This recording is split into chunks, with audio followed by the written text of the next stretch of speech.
Hello friends, Pandian store 2ல இன்றைக்கி என்ன நடந்துச்சுன்னு பார்க்கலாம். அதுக்கு முன்னாடி நம்ம சேனலை சப்ஸ்கிரைப் பண்ணாதவங்க கொஞ்சம் சப்ஸ்கிரைப் பண்ணிவிட்டு பாருங்கள்.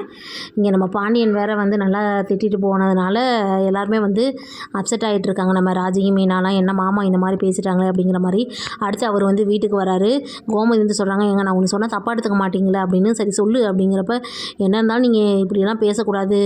மீனா என்ன அந்த மாதிரியா குடும்பத்தை கலைக்கவா பார்க்குறா? அவன் நல்லது தாங்க எப்போவுமே நினப்பா.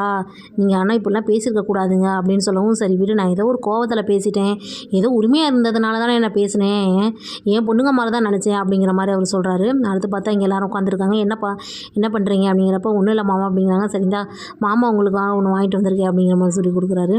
உடனே அப்படியே எல்லோரும் ஒரு மாதிரி திருதுன்னு பார்த்துட்டு இருக்காங்க. அந்த நேரம் பார்த்து மயிலும் வராங்க. ஓ மயில், நீ இங்கே தான் இருக்கியா? வாமாவா, நீயும் சாப்பிடுவா, நான் கூட நீ இல்லையோன்னு நினச்சேன் அப்படிங்கிறப்ப, அப்படிலாம் ஒன்றும் இல்லை மாமா, நான் இங்கே தான் இருக்கேன், நான் இவங்க கூடலாம் பேசிட்டு தான் இருந்தேன் அப்படிங்கிறப்ப, பரவாயில்ல, வெளியிலேருந்து வந்தாலும் நீங்கள் வந்து ஒரே வீட்டில் இருக்கிற மாதிரி அக்கா தங்கச்சிங்க மாதிரி ஒன்று முன்னா இருக்கிறீங்களே, இதுவே வந்து எனக்கு ஒரு பெரிய சந்தோஷம்தான் அப்படிங்கிற மாதிரி சொல்லிகிட்டு இருக்கிறாங்க.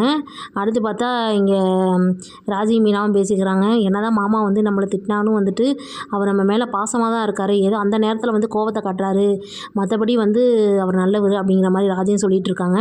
அன்றைக்கி அப்படின்னா கோயிலில் கூட எங்கள் அப்பாவும் சித்தப்பாவும் என்னை திட்டினதுக்கு மாமா தான் வந்து எனக்கு சமாதானப்படுத்தினார் அப்படிங்கிறப்ப மீனாவும் ஆமாம் மாமா நல்லவர் தான் அப்படின்னு சொல்கிறாங்க. கோமதி இதெல்லாம் கேட்டு சந்தோஷப்பட்டுட்டு இருக்கிறாங்க.